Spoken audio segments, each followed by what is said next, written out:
Jim, welcome back to the Free Woman series, our Women's History Month special. And this is the last episode, and I can't believe it, y'all. Like, 4 episodes. We've gone through the month of March already. It's crazy. But last week, we talked about financial freedom with the widow and her oil. And this week, we're talking about bold faith. And we all know that it takes bold faith in order for you to make it into the history books. And we're going to talk about a woman who had just that. So if you've been feeling like your past has disqualified you from your purpose, like the labels that people have put upon you, like it's really kept you from really walking into who God has created you to be, then this episode is for you. So grab your Bible, grab your journal, and let's get to it.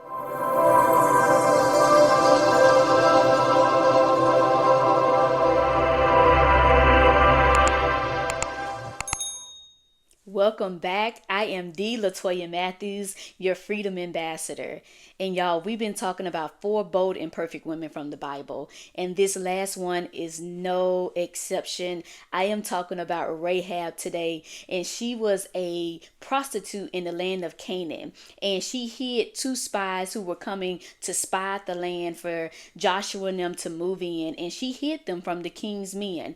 And that bold faith really placed her in position to be mentioned in the lineage of Jesus Christ. And so again, it only takes one bold move of faith to really be placed in the history books. And Rahab is mentioned in Joshua 2 as well as in Joshua 6, 22 through 25. And her story just reminds us that your faith can break through labels. One bold step of obedience can alter generations, and God's redemption redefines you. So no matter where you've been, God is a redeemer, and Rahab shows us just that. And so we're going to be talking about 3 takeaways that you can get from Rahab's story today. The thing that I love about Rahab is that even before Rahab saw the miracle, Rahab believed in the miracle worker, and her faith caused her to take action. And the bold thing that she did was she asked the two spies to spare her family, and when they was going to overtake Jericho, she had this bold ask, like, spare me and my family for taking y'all in. Like, we risked our lives to keep you here because the king was going to take them out. And so she was like, just save me and my family. And they agreed to that. And so when the walls of Jericho fell, Rahab and her family were spared. And so that was a bold act. So what can we learn? What are the 3 things that we can take away from Rahab's story? Number 1, faith over labels. Rahab was known as a prostitute, but God called her by her faith. He didn't call her prostitute. He said Rahab. And so the world saw her as a prostitute, but heaven saw her as part of the promise. No matter what labels that you have carried, God doesn't care about the labels. He's looking at what he can use for his glory. And he was able to use this prostitute to save spies so that they can overtake the land of Canaan and enter into the promised land. So guess what? Your labels, your faith will take you further than labels can. I know that you've been wearing the label of not enough, not qualified, but when you step into the promise of what God has spoken over your life, it'll take you further. The faith to believe that I am more than a conqueror, that I'm more than qualified, that I am an overcomer, that I can really accept that I am a daughter of the king. So when you begin to accept the promise and when you ditch the labels, you're able to live according to God, what God has spoken for you. And so we want to have faith over labels. I'm not depending upon my labels. I'm not depending upon the titles that has been given to me. I'm depending on my faith to really move me into a land. So guess what? The world may define you by your mistakes, but God defines you by your destiny. Your destiny. I just got to say that again. The world may define you by your mistakes, but God defines you by your destiny. And so if Rahab can be mentioned in the lineage of Jesus, imagine what God can do when you surrender your story to him. When you just accept who you are and not accept the labels. So that's number 1, faith over labels.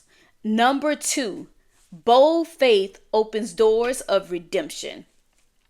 Rahab's act of faith, it wasn't small.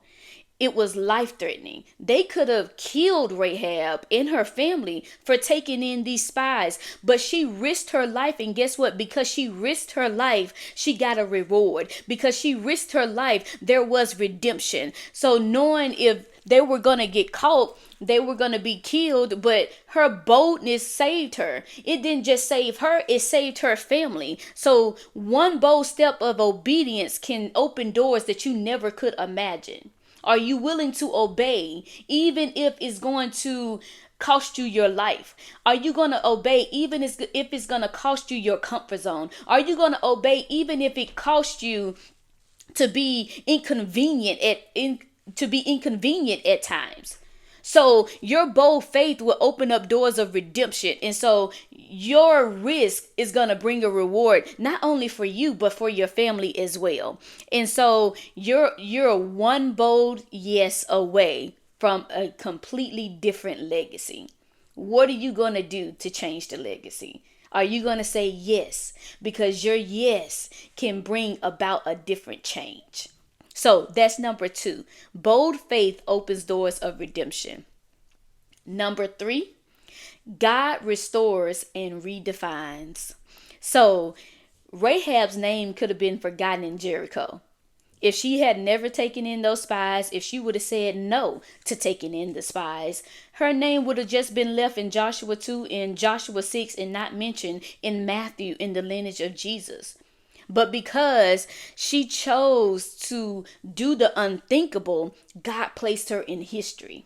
Are you willing to do the unthinkable so that God can place you in history? Despite what people say, despite what people have said about you, despite the labels that you wear, he didn't just save her, he redefined her. And it's almost like that moment when Jacob's name got changed to Israel. Right? Like in the process of you doing and saying yes to God, he redefines you by changing your name, by changing your history, by changing your legacy because you said yes.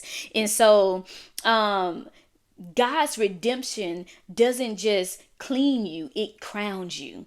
You get a crown. And what better way to show that you're after everything that God has for you? You wear this crown so proudly. And so you are not your shame and you are not your sin. You are restored, you are renamed, and you are a part of God's divine plan. And so when we begin to say yes, things begin to change for us on our behalf. God begins to change things on our behalf. So God restores and redefines us when we submit to him and we say yes. And so I just want you to know that despite the labels that you wear, despite what you think has disqualified you, God has more than qualified you for the job of changing your legacy and generations to come.